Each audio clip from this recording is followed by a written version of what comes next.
الحمد لله والصلاة والسلام على من لا نبي بعده ولا رسول بعده ولا معصوم بعده.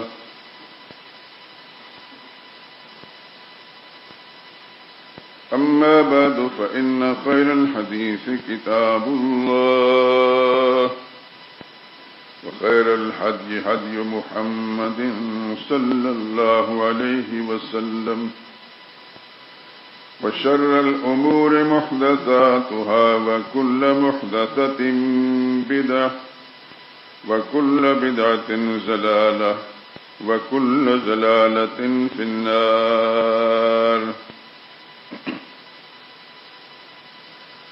أعوذ بالله من الشيطان الرجيم. بسم الله الرحمن الرحيم. لا تجد قوما يؤمنون بالله واليوم الآخر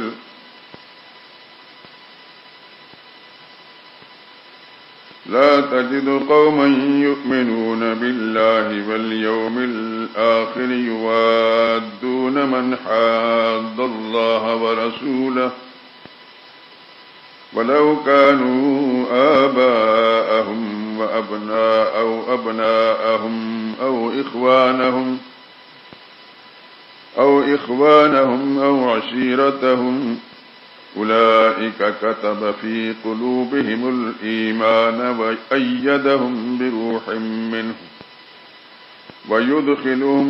ويدخلهم جنات تجري من تحتها الأنهار خالدين فيها رضي الله عنهم ورضوا عنه أولئك حزب الله ألا إن حزب الله هم المفلحون.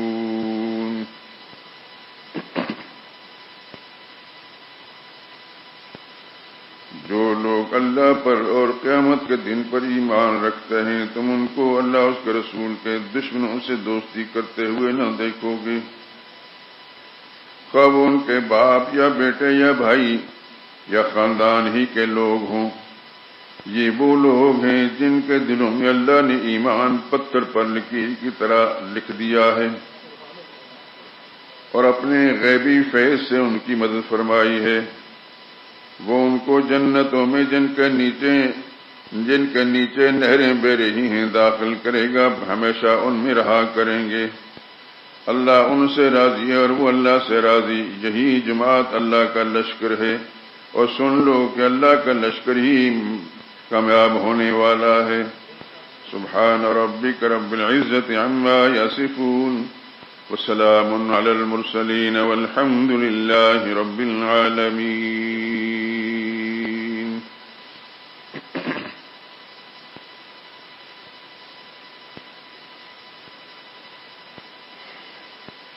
درود پاک پڑھ لیں.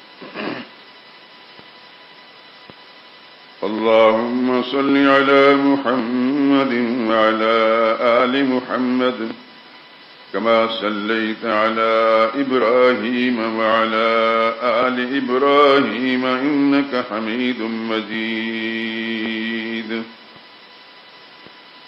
اللهم بارك على محمد وعلى آل محمد كما باركت على إبراهيم وعلى آل إبراهيم إنك حميد مجيد.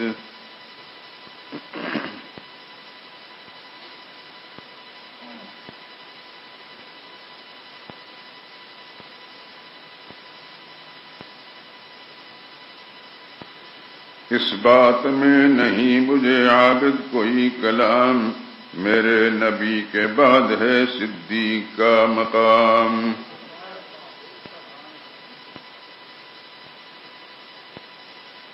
ہوں کتنا خوش نصیب کے ہیں مصطفیٰ کے بعد صدیق میرے رہبر و مرشد و امام. قدموں میں میرے کیوں نہ ہو فر شہنشہی، سو جان سے ہوں حضرت صدیق کا غلام. وہ پاسبان ختم نبوت وہ یار غار قائم ہے جس کے صدق سے کونین کا نظام، جس نے خدا کی راہ میں سب کچھ لٹا دیا، مولائے کائنات کو تھا جس کا احترام، آسان تھا جس پر جیش اسامہ کا مرحلہ، اس جانشین سرور کونین پر سلام، اس فخر پر زمانے کی سب عظمتیں نثار، اپنی جگہ نبی نے بنایا انہیں امام، جس دل میں ہے محبت صدیق جاگزیں، واللہ اس پر آتش دوزخ ہوئی حرام،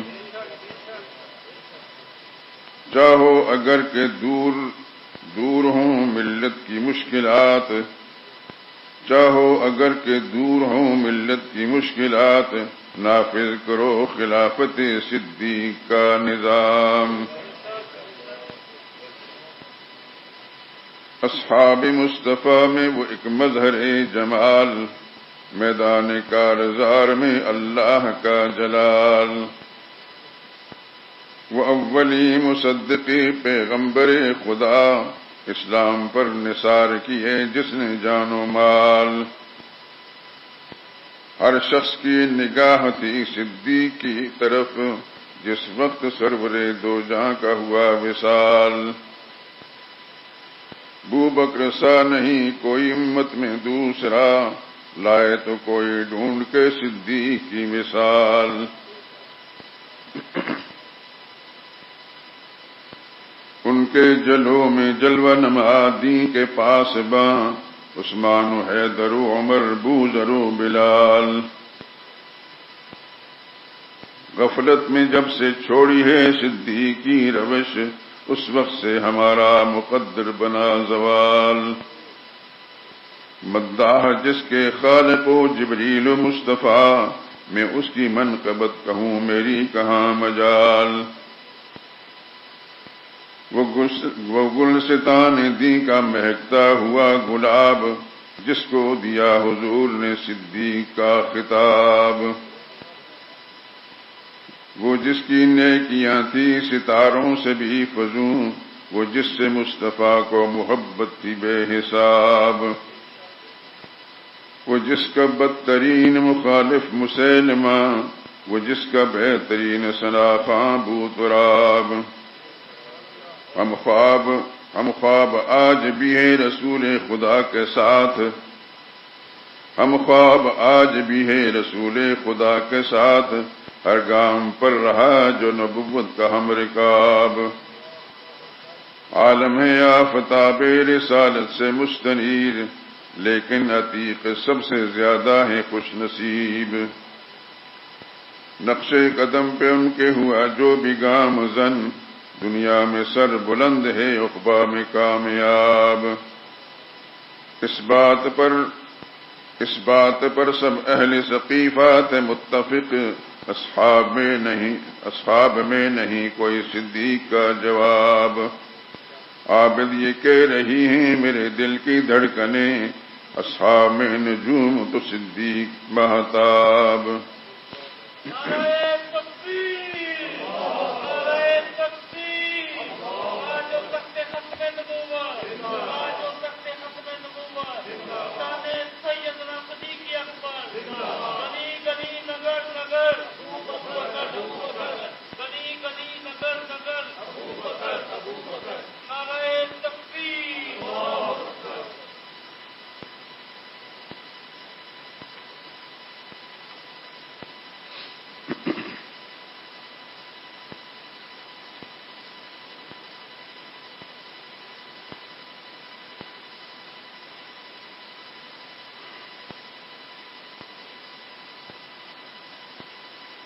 حضرات محترم،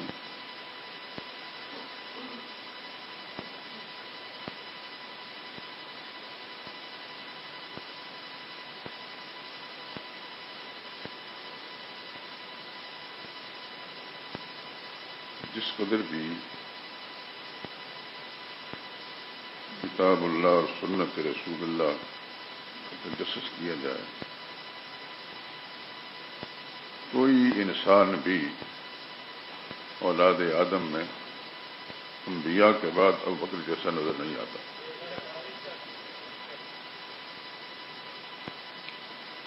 فاروق اعظم کتنے بڑے انسان ہیں،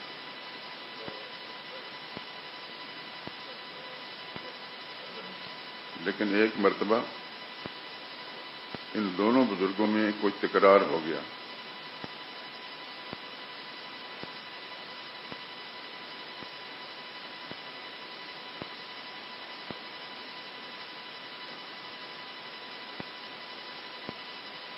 ابوبکر صدیق نے بڑے تھے، کچھ سخت باتیں فرمائیں، بعد میں احساس ہوا، انہوں نے معذرت کی، لیکن سیدنا فاروق اعظم رضی اللہ تعالیٰ عنہ کی طبیعت میں جلال تھا، وہ آپ جانتے ہی ہیں. اس وقت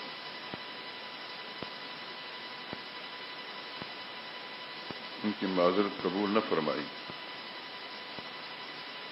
سرور عالم صلی اللہ علیہ وسلم تک یہ بات پہنچ گئی. اللہ کے پاک پیغمبر نے اس وقت یہ نہیں فرمایا کہ آپ نے عمر کے بارے میں ایسی سخت باتیں کیوں کی.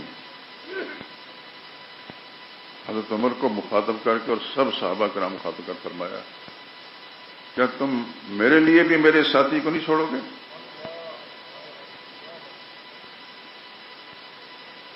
جب کوئی بھی میرا ساتھی نہیں تھا تو یہ تھے.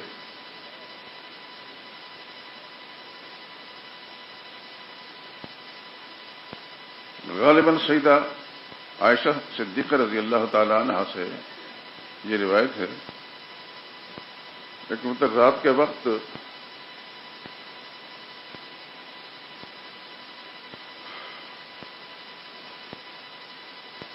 آسمان پر نگاہ ڈالی، سرور عالم صلی اللہ علیہ وسلم کے پاس تھیں، تو عرض کرنے لگے، یا رسول اللہ، یہ آسمان کے ستاروں جتنی بھی کسی کی نیکیاں ہیں.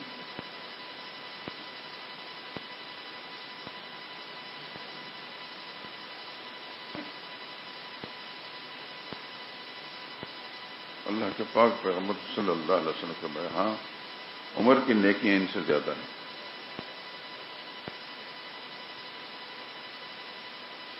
دل میں خیال آیا کہ عام حالات میں میرے ابا کا ذکر سب سے پہلے ہوتا، آج نہیں فرمایا.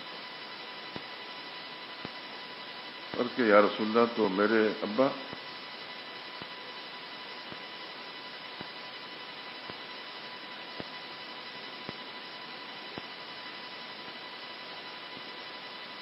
آپ نے ارشاد فرمایا، کیا پوچھتی ہو؟ عمر کی ساری نیکیاں تمہارے ابا کی ایک رات کی نیکی کے برابر بھی نہیں.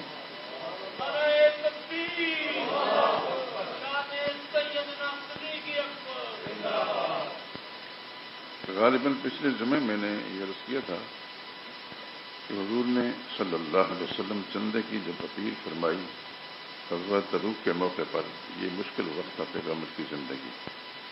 30,000 کا لشکر جو ہے اس کا انتظام کرنا، اور اس وقت مدینہ طیبہ میں خشک سالی یا قحط سالی کی کیفیت تھی، اور جو صحابہ اکرام رضوان اللہ تعالی علیہم اجمعین ان کا انحصار ان کے زرعی نظام پر تھا، کھجوروں پر، دوسری چیزوں پر. اس کے منتظر تھے کہ ابھی ان فصلوں کو انہوں نے اٹھایا نہیں تھا کہ تو حکم آ گیا کہ چلنا ہے، اور چندے لاؤ. اللہ اکبر، سبحان اللہ. جس کے پاس جو کچھ تھا اس نے پیش کیا.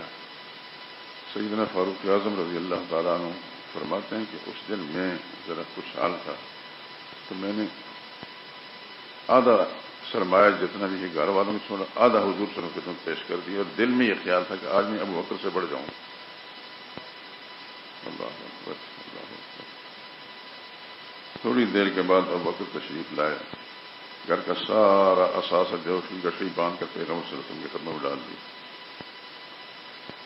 قرائن سے سب نے دیکھ لیا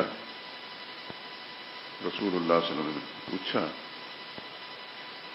ابوبکر سب کچھ لے آئے ہو یا گھر والوں کے لیے کچھ چھوڑا ہے؟ تو عرض کہ یا رسول اللہ، اللہ اس کے رسول کی محبت کو چھوڑ کر آیا ہوں بس۔ اس وقت فاروق اعظم رضی اللہ تعالیٰ نے فرمایا کہ میں نے ہمیشہ سوچا کہ کسی موقع پر وقت سے بڑھ جاؤں گا، لیکن میرا رب چاہتا ہی نہیں ہے وقت سے بڑھنا۔ اس کے بعد میں نے پھر فیصلہ کر لیا کہ کبھی وقت کا مقابلہ نہیں کروں گا۔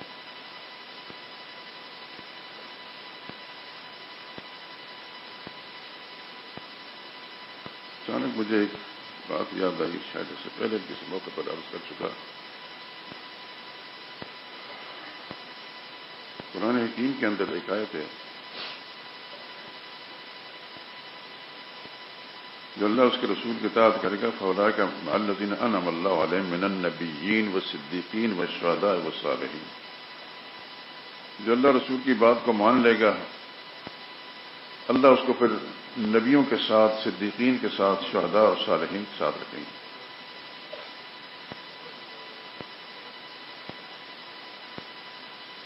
ہم جب دیکھتے ہیں تو حضور صلی اللہ علیہ وسلم کے خلفاء میں، اجل خلفاء کے اندر سب شہید ہیں۔ سیدنا علی بھی شہید ہیں، سیدنا عثمان بھی شہید ہیں، سیدنا فاروق اعظم بھی شہید ہیں، اور بکر صدیق ہیں، وہ شہید نہیں۔ علماء نے یہ مسئلہ لکھا ہے کہ پہلا مقام ہے انبیاء کا، پہلا مرتبہ ہے انبیاء کا، دوسرا مرتبہ ہے صدیقین کا، تیسرا ہے شہداء کا۔ منشا الہی یہ ہے کہ حضور صلی اللہ علیہ وسلم کے بعد صدیق کو رکھیں اور صدیق ہی رہے، وہی ان کے مسلح کے امام بھی رہے، وہ ان کے نائب اور خلیفہ بھی رہے، اور وہی ان کے قبر مبارک کے ساتھی بھی رہے۔ زندگی میں ساتھی تھے، سفر میں بھی ساتھی تھے، غار میں بھی ساتھی تھے، مزار میں بھی ساتھی ہیں، کل جنت کے دار القرار میں بھی ساتھی ہوں گے۔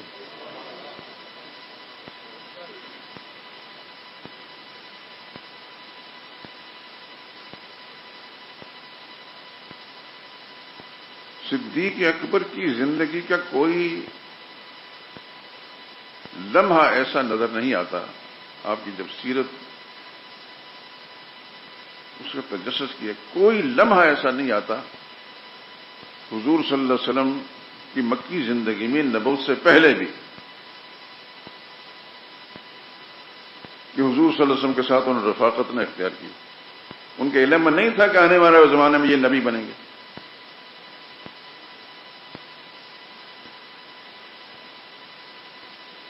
اٹھتے بیٹھتے چلتے پھرتے ہر وقت رسول اللہ صلی اللہ علیہ وسلم کے ساتھ۔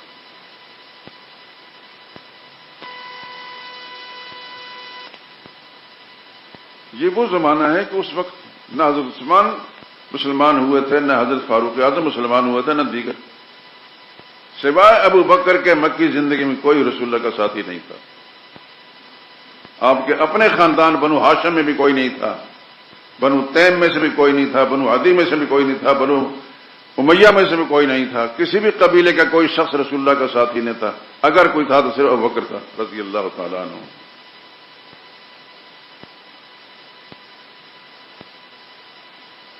یہ اب حضرات کے علم میں ہے کہ مکی زندگی میں رسول اللہ صلی اللہ علیہ وسلم پر جو تشدد ہوا، اس میں رسول اللہ صلی اللہ علیہ وسلم کو مشرکین کفار کے تشدد سے بچانے کے لیے اپنی جان پر کھیل کر سب سے پہلے جس شخص نے کردار ادا کیا وہ ابوبکر صدیق رضی اللہ تعالیٰ عنہ۔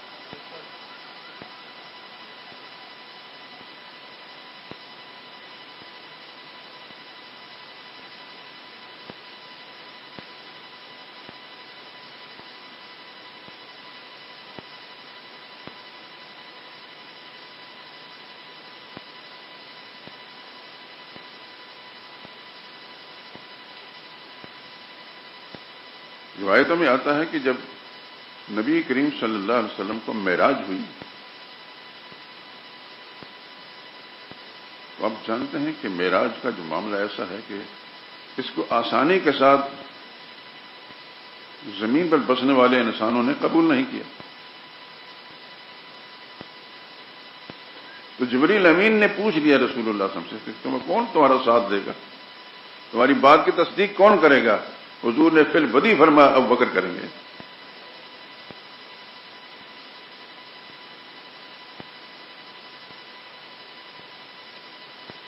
اس لیے علماء نے لکھا ہے کہ صدیق کون ہوتا ہے؟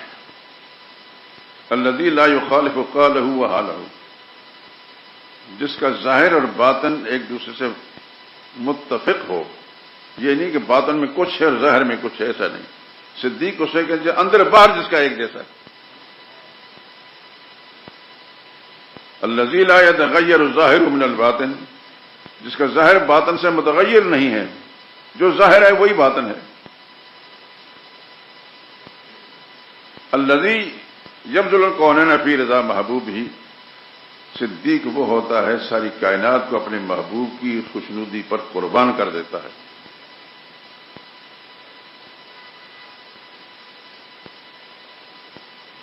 ابو بکر اور صدیق وہ انسان ہیں جس دن سرور کائنات صلی اللہ علیہ وسلم اپنے گھر سے نکل کر دوپہر کے وقت ہجرت کے ارادے سے ابو بکر صدیق کے گھر تشریف لائے تو حضور صلی اللہ علیہ وسلم نے آتے ہی یہ فرمایا کہ میں کوئی ضروری بات کرنا چاہتا ہوں, گھر کے لوگوں کو ادھر ادھر کر دیں. ابو بکر صدیق رضی اللہ تعالیٰ عنہ نے عرض کی یا رسول اللہ یہاں کوئی بھی غیر نہیں, سب آپ کے ہیں.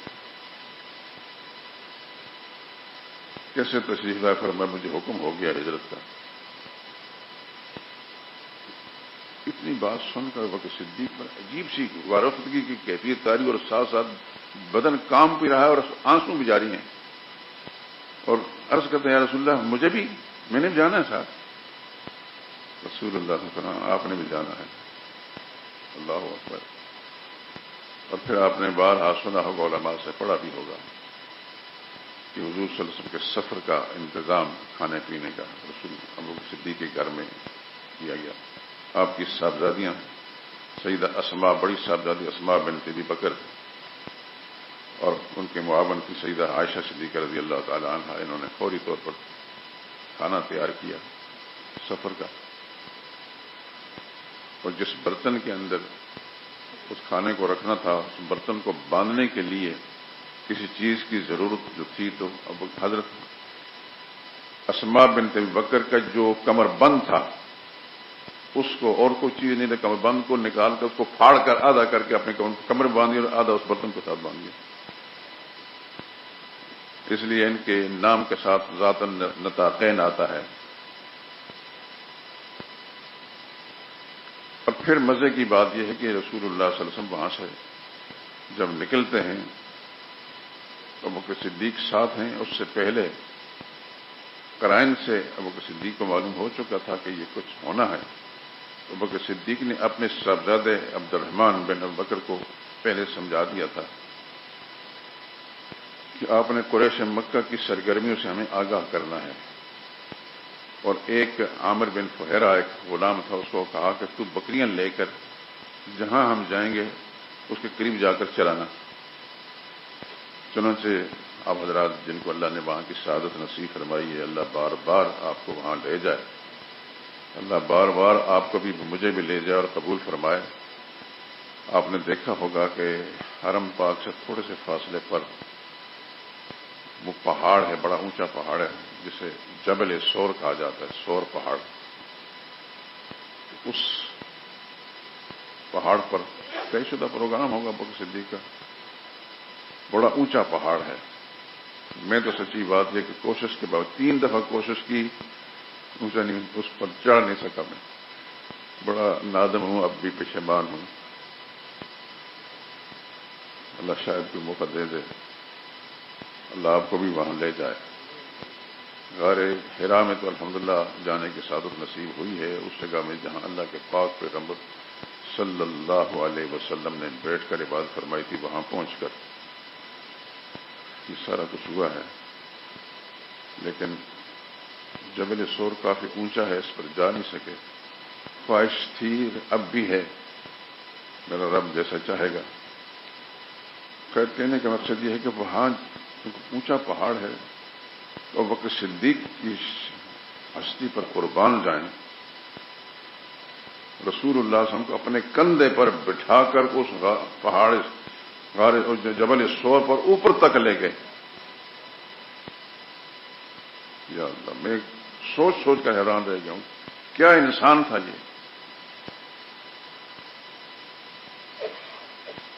وہاں کوئی سڑک نہیں تھی، 1500 سال پرانی بات ہے.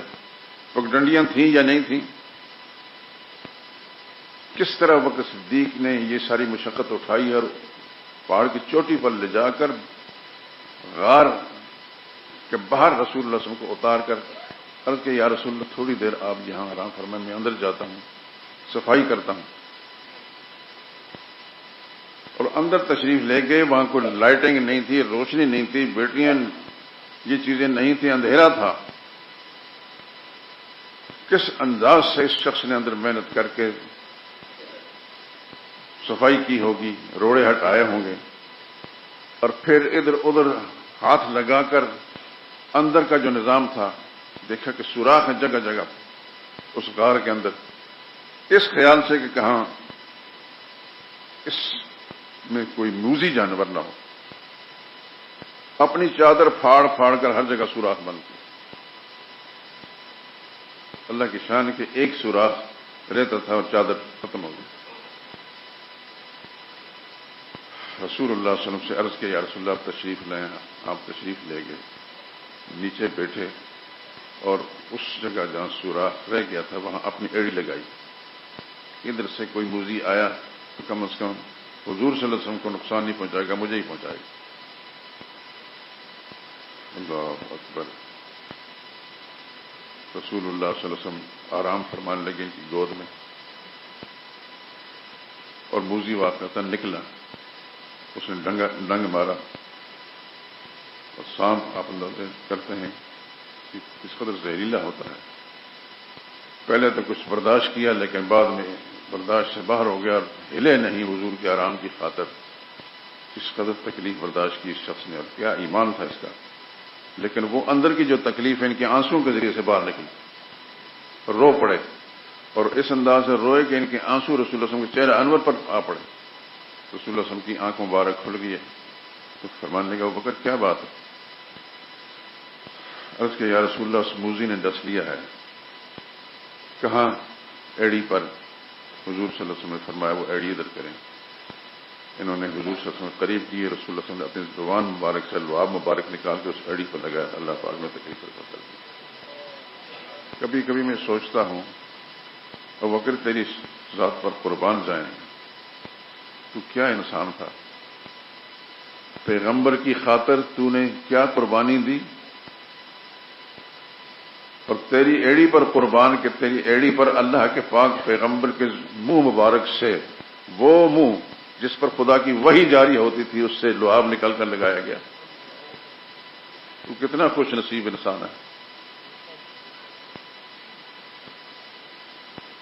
بیٹے کو یہ کہا گیا تھا کہ دن بھر قریش کی محفل میں جانا، ان کی سرگرمیاں معلوم کر کے ہمیں رات کو بتانا. رات کا اندھیرا جب آ جائے تو آنا. وہ بتاتے تھے کہ آج یہ ہوا، آج یہ ہوا، یہ ہوا. اور جو غلام تھا اس سے کہا کہ تو بکری چلاتے چلاتے شام کے وقت یہاں غار کے قریب پر لے آنا اور ہمیں دودھ دینا. قصہ مختصر پچھلے جمعے بھی شاید میں بتا چکا ہوں کہ مشرکین ڈھونڈتے ڈھونڈتے غار تک پہنچے. اللہ اکبر. اور بکر صدیق اندر سے دیکھ رہے ہیں اور عرض کر رہے ہیں یا رسول اللہ وہ ایک بدبخت ہمیں دیکھ رہا ہے. اللہ کے پاک نبی نے فرمایا وہ نہیں دیکھ سکتا، خدا کے فرشتوں نے راستے میں پردہ کیے ہوا ہے. سبحان اللہ سبحان اللہ.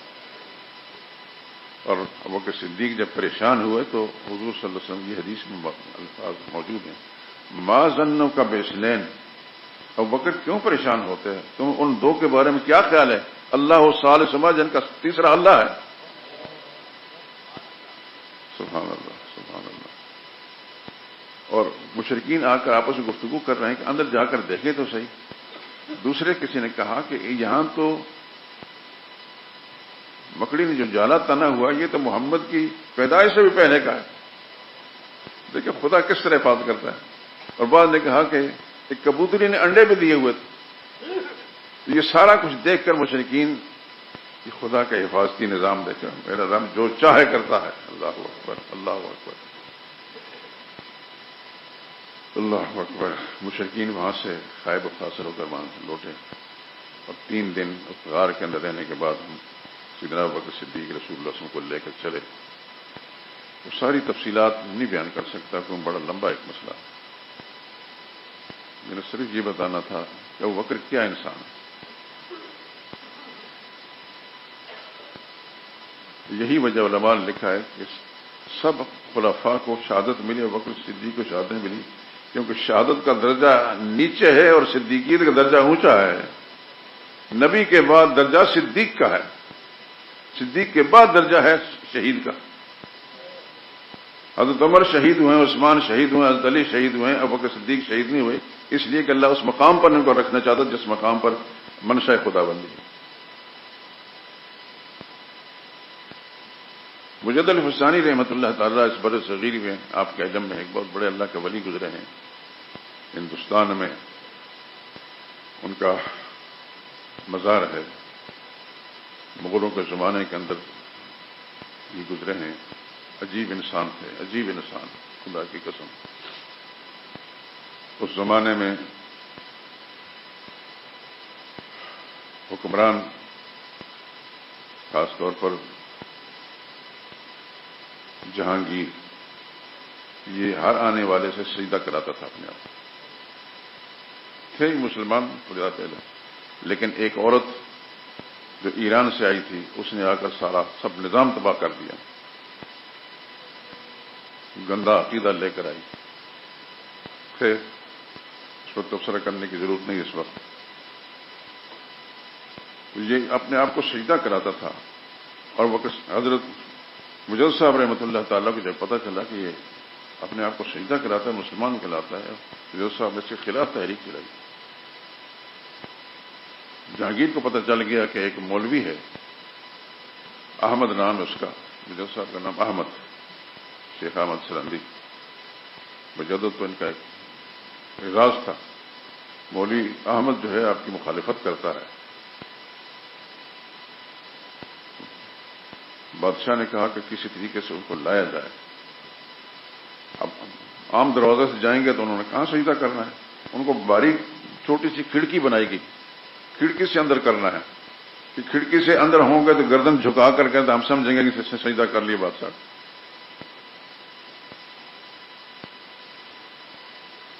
ابھی میں اصل موضوع کی طرف آنے والا ہوں, لیکن مجد صاحب کو تھوڑا تعارف کرا رہا ہوں. مجد صاحب اللہ اکبر کیا جی انسان.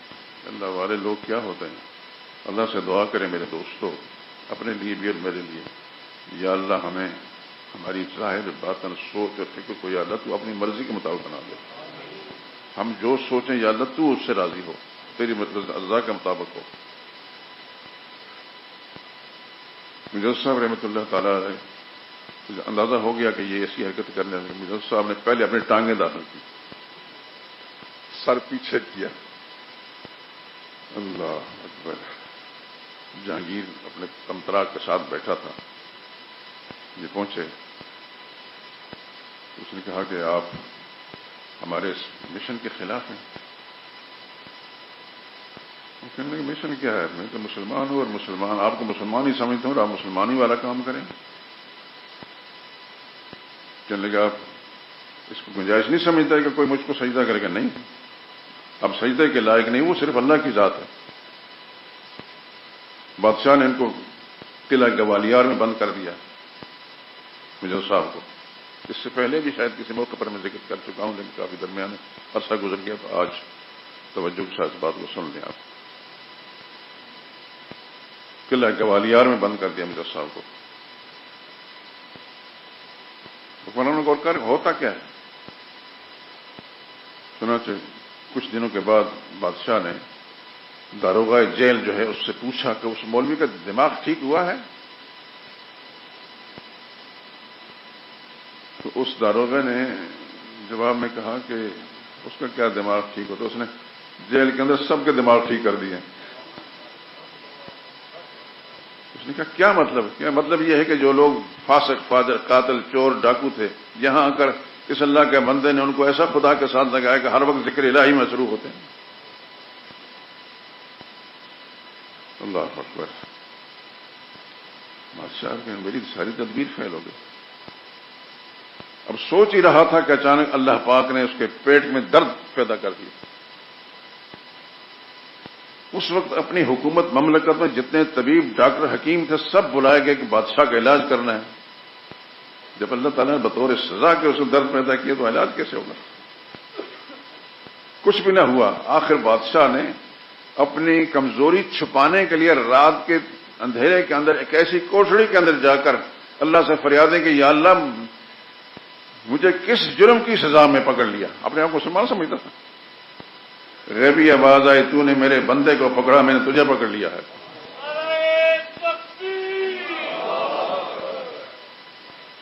وہ بندے تھے حضرت مجدد الفسانی رحمۃ اللہ. چنانچہ بادشاہ نے پھر خود جیل کے دروازے پر جا کر مجدد صاحب کو باہر نکالا اور کہنے میں معذرت چاہتا ہوں، معافی مانگتا ہوں. مجدد صاحب اللہ اکبر، کیا عجیب انسان تھے. مجدد صاحب مجھ سے کیا معافی مانگے، میں تو خود آپ کا شکر گزار ہوں. ان لوگوں کے پاس مجھے آنے کا موقع دیا کہ میں ان کو کچھ سیدھے راستے میں لے آیا. اگر میں باہر رہتا تو ان کو کون سا سیدھے راستے میں لاتا؟ آپ اللہ سے معافی مانگیں، مجھ سے معافی نہ مانگیں. اور مجدد صاحب پھر باہر رہے. پھر تفصیلات چھوڑتا ہوں. اللہ کرے کہ آپ مجدد صاحب کے مکتوبات کا مطالعہ کریں. 2 ضخیم جلدوں میں فارسی زبان میں ان کے مکتوبات مطلب خط، جو انہوں نے خط لکھے اس زمانے میں، ان کو اردو ترجمہ بھی ہو چکا ہے. میں تو چونکہ الحمدللہ فارسی جانتا ہوں، فارسی میرے پاس دونوں جلدیں موجود ہیں اور میں نے اس کا بہت مطالعہ کیا ہے. اور خدا کی قسم ایسے ہیرے اور جواہرات ہیں اس کے اندر. میں بات کر رہا ہوں کہ مجدد صاحب رحمۃ اللہ تعالیٰ نے لکھا ہے کہ جنت میں اللہ تعالیٰ نے کچھ لوگوں کو رسول اللہ صلی اللہ علیہ وسلم کے ہم خانہ بنایا ہے اور کسی کو ہم شہر بنایا. یعنی کچھ لوگ وہ اس شہر کے اندر اللہ تعالیٰ نے پہنچا جس شہر میں رسول اللہ صلی اللہ علیہ وسلم، جنت کا شہر. یہ مجدد صاحب کی تعبیر ہے. اور اس کے اندر لکھا ہے کہ باقی صحابہ اکرام ہم شہر ہیں، ابو بکر صدیق ہم خانہ ہیں. اصل میں یہ ساری بات نقل کرنے کا مقصد ہے اس زمانے میں مجدد صاحب کی تعارف بھی ہو گیا. اللہ دعا کرے کہ اللہ تعالیٰ ہمارے زمانے کے صوفیوں کو، بزرگوں کو ایسا ہی بنا دے. اور میں یہ مشورہ دوں گا آپ حضرات کو، صاحب مطالعہ ہیں، پڑھے لکھے لوگ ہیں، اردو خیر سارے آدمی سمجھتے ہیں. مجدد صاحب کے مکتوبات جو اردو زبان میں ترجمہ ہو چکا ہے اس کا مطالعہ کریں. آپ حیران رہ جائیں گے، کیا عجیب انسان تھے، عجیب انسان تھے.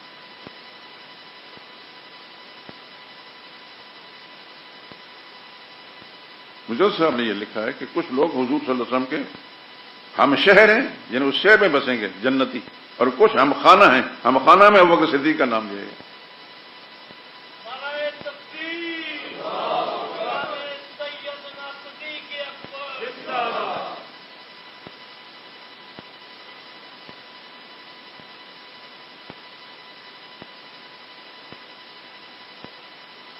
حدیث کی کتاب ہے طبرانی، جو شاید میں نے حوالہ دیا تھا.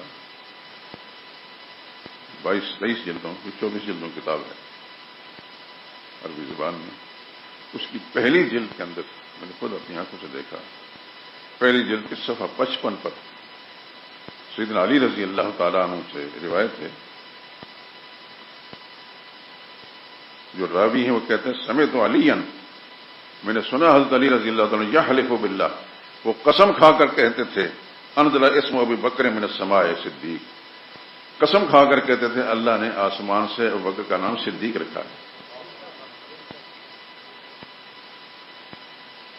ہم لوگ تو سچی بات یہ ہے کہ دنیا کے دھندوں میں اس طرح مصروف ہیں کہ اس طرح توجہ ہی نہیں ہماری. میری درخواست ہے آپ سے، چند درخواستیں اس سے پہلے میں، ایک تو قرآن کریم کی تلاوت نہ چھوڑیں. صبح کے وقت اٹھ کر آپ نماز پڑھتے ہیں، اللہ تعالیٰ توفیق دے اور ہر نماز آپ کی قبول فرمائے. آپ کے گھرانے کو خدا دین کا کے حکموں کا پابند بنا دے. تلاوت کریں لیکن ترجمے والا قرآن کریم لے کر. کسی بھی عالم کا ترجمہ. دوسری بات یہ ہے کہ بزرگان دین جو اللہ والے گزرے ہیں آج بھی ہیں، لیکن مجھے اور آپ کو شاید کم نظر آئے، اس لیے کہ جو اللہ والے ہوتے ہیں وہ نمائش کم کرتے ہیں، وہ نمائش کم کرتے ہیں.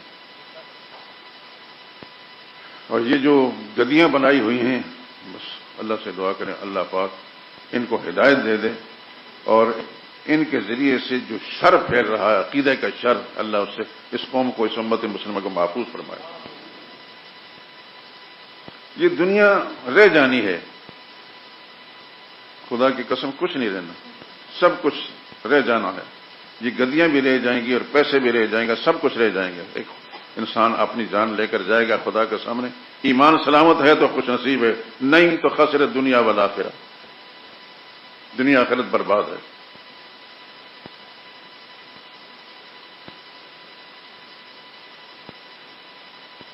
پیسے سب کو اچھے لگتے ہیں، سب کو اچھے لگتے ہیں، سب کی ضرورت بھی ہے، لیکن خدا اس طرح کا پیسہ دے جس سے ہمارے ایمان کی بنیاد نہ ہلے. اللہ رزق حلال نصیب فرمائے، ایک ایک پائی خدا رزق حلال کے نصیب فرمائے. خدا حرام سے سب کو محفوظ رکھے. لیکن دوستو، یہ تصنع اور بناوٹ نہیں ہے، میں سب کے لیے، آپ حضرات سب کے لیے، اپنے دوستوں سب کے لیے، جو یہاں موجود ہیں ان کے لیے، جو موجود نہیں ہیں ان کے لیے بھی دعا کرتا ہوں. آپ کی جان کی سلامتی، ایمان کی سلامتی کے لیے، اور آپ کے لیے دعا کرتا ہوں خدا آپ کے گھروں کو بھی دین سے آباد کر دے. میرے لیے بھی اگر آپ کا دل چاہے تو کر لیا کریں، نہیں تو میرا کوئی آپ سے مطالبہ ایسا نہیں ہے. لیکن بہرحال آپ یہاں تشریف لاتے ہیں، مساجد تو ہزاروں ہیں، لیکن یہاں میرے جیسے ناکارہ سا آدمی جو نہ خطیب ہے نہ کچھ ہے، لیکن کچھ بزرگوں کے تذکرے جو ہیں وہ سچ ہوتے ہیں. الحمدللہ بناوٹی باتیں نہیں کرتا، بزرگوں کے سچ ہوتے ہیں، وہ آپ کے سامنے ذکر کرتا ہوں، اور میرا ضمیر مطمئن ہوتا ہے کہ میں نے اپنا فرض ادا کر دیا. ابوبکر صدیق وہ انسان ہے جس نے کبھی شراب نہیں پی. ابوبکر صدیق وہ انسان ہے جس نے کبھی بھی بت کو سجدہ نہیں کیا. علماء نے لکھا ہے، بہت سارے لوگوں کا نام، علامہ ابن جوزی بہت بڑے عالم گزرے ہیں،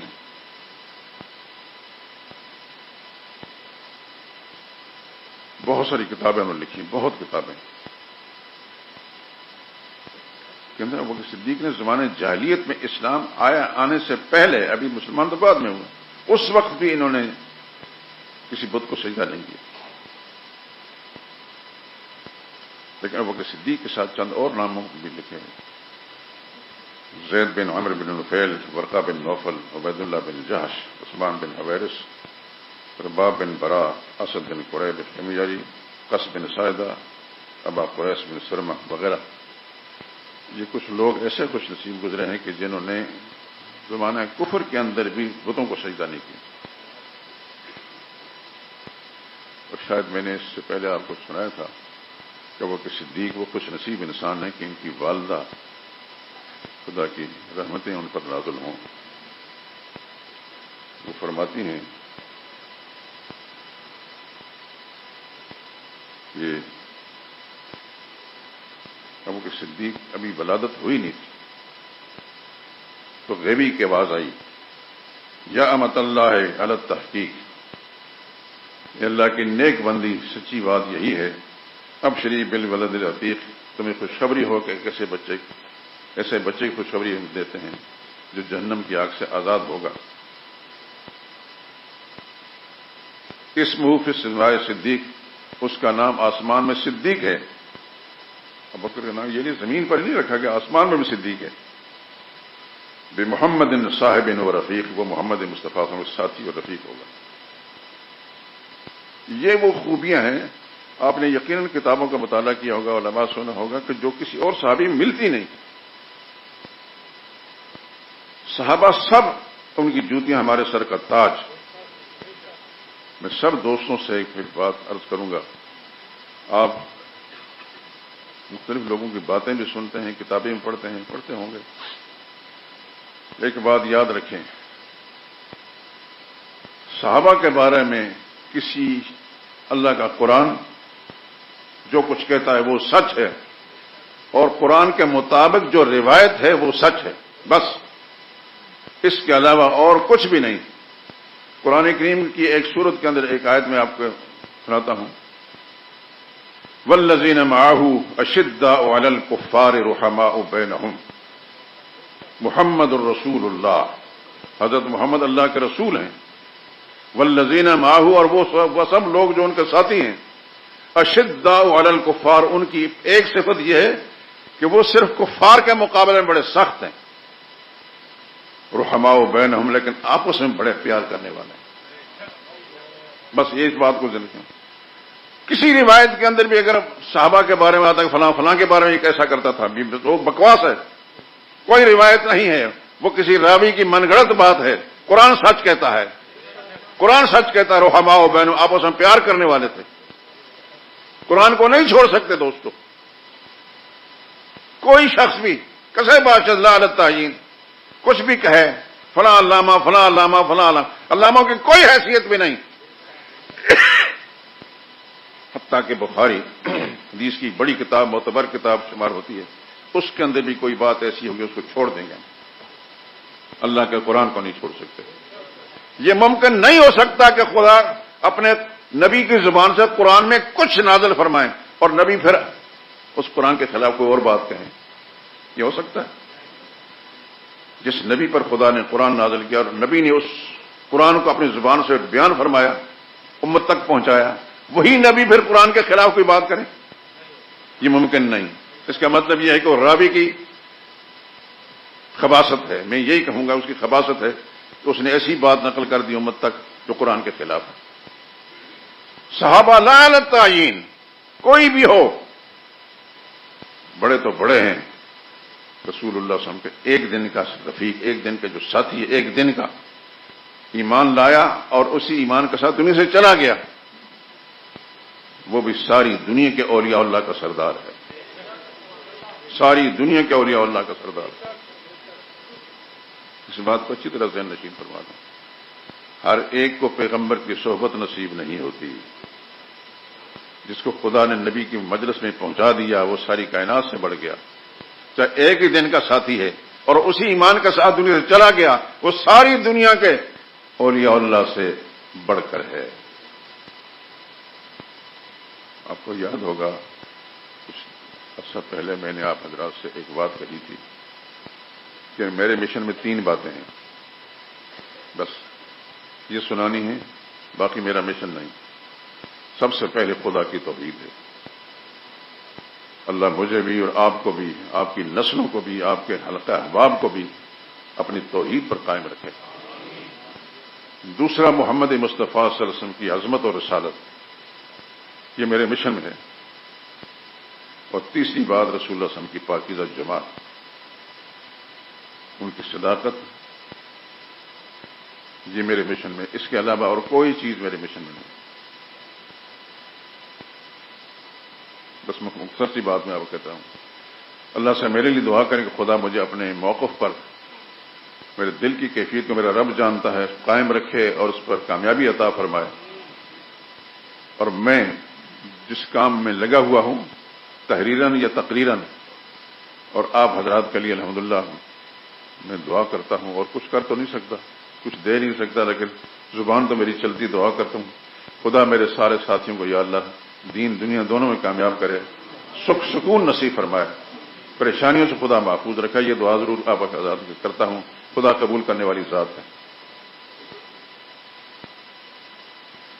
تو میرے دوستو، جس شخصیت کا ہم پچھلے اور اس سے پچھلے جمعے میں میرا آج بھی تذکرہ کیا، پتہ نہیں میرے دل کی کیفیت کو میرا رب ہی جانتا ہے، ابوبکر صدیق کا خیال جب آتا ہے تو عجیب سی کیفیت بن جاتی ہے، عجیب کیفیت بن جاتی ہے۔ حالانکہ بڑے بڑے لوگ ہیں، فاروق اعظم بھی بڑی شخصیت ہے، بڑی ہستی ہے، بہت بڑے انسان ہیں، ہمارے تصورات سے بھی بالا ہیں۔ سیدنا عثمان رضی اللہ تعالیٰ عنہ بہت بڑے انسان ہیں، رسول اللہ کا دور داماد ہیں۔ اللہ اکبر، ایسے دور داماد کسی نبی کی 2 بیٹیاں کسی امتی کے گھر میں نہیں گئیں سوا عثمان کے۔ اللہ اکبر۔ اور نبی ساری زندگی جس انسان سے ایک پل کے لیے بھی ناراض نہیں ہوا وہ عثمان ہے.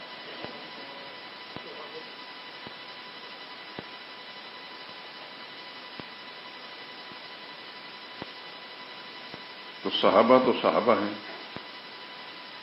حضور صلی اللہ علیہ وسلم کے رشتہ دار ہوں یا غیر رشتہ دار ہوں. البتہ رسول اللہ صلی اللہ علیہ وسلم پر ایمان جو شخص نہیں لایا، حضور کا رشتہ دار بھی کیوں نہ ہو، اللہ نے اس کی مذمت کر دی. قرآن کریم کے اندر سورہ اخلاص قل هو اللہ احد سے پہلے ایک سورت ہے، آپ کو یاد ہوگی یقیناً، تبت یدا ابی لہب وتب. تبت کا معنی ہے ٹوٹ گئے دونوں ہاتھ ابو لہب کے، خود بھی ہلاک ہو گیا. یہ ابو لہب کون تھا؟ محمد مصطفیٰ صلی اللہ علیہ وسلم کا سگا چچا تھا، سگا چچا.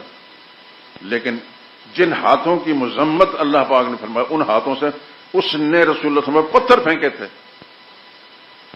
حضور کا خون ہو کر، رسول اللہ کا چچا ہو کر، انہی ہاتھوں سے رسول اللہ صلی اللہ علیہ وسلم پر اس نے پتھر پھینکے. کیوں؟ جرم کیا تھا؟ جرم یہ تھا کہ حضور نے فرمایا تھا اللہ ایک ہے، اللہ کے سوا کوئی حصہ دار نہیں ہے. تم بھی سب کے سب مان لو، قولوا لا الہ الا اللہ.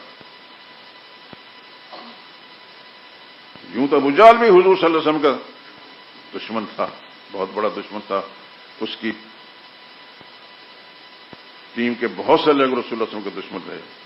لیکن آپ سارا قرآن کریم تلاوت کرنے سوا ابو لہب کے کسی اور کا نام لے کر اللہ نے مذمت نہیں کی. اس سے معلوم ہوتا ہے کہ ابو لہب بڑا ہی بد نصیب انسان تھا کہ اللہ پاک نے اپنی کتاب میں وہ مذمت کی ہے کہ قیامت تک کل یہ امت کے لوگ جب تلاوت کریں گے تو ابو لہب کی مذمت کر کے جائیں گے. اللہ کسی کا رشتہ دار نہیں. ہر وہ شخص جو میرے اللہ کے بھیجے ہوئے پیغمبر کے نقش قدم پر چلتا ہے، بس وہ خدا کا پیروکار ہے، خدا کا وفادار ہے، اور اللہ کی رحمتیں اس پر آتی ہیں. میں دعا کرتا ہوں، آپ بات ختم کرتا ہوں، اللہ اپنی رحمتوں سے آپ کو نواز دے، دین دنیا دونوں کے اعتبار سے خدا آپ کو کسی مشکل میں نہ ڈالے، آپ کی نسلوں کو بھی خدا ہدایت پر قائم رکھے، شرک سے، بدعات سے، منکرات سے، فواحشات سے اللہ سب کو محفوظ رکھے. وآخر دعوانا الحمدللہ رب العالمین.